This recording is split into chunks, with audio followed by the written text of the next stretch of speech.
собирали 3 дня. 3 целых дня и 3 целых вечера.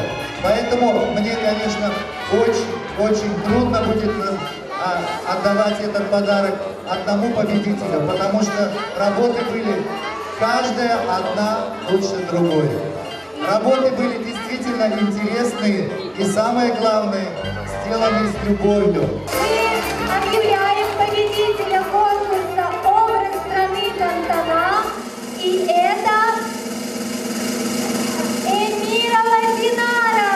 Ее ждет планшет и замечательный диплом.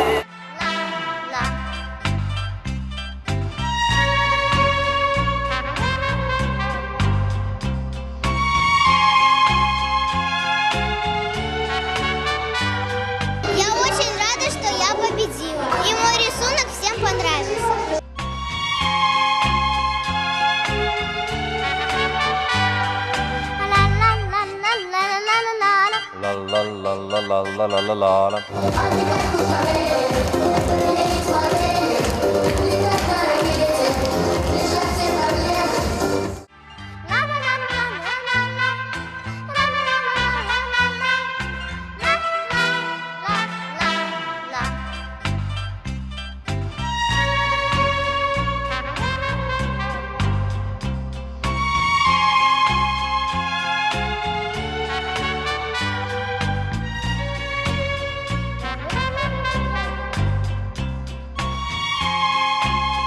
Это место там, где можно научиться ребенку, развиваться ребенку, как ребенку, так и нам. У нас проводится множество мастер-классов по рисованию, по лепке, по английскому языку, по хореографии, по валянию шерстью.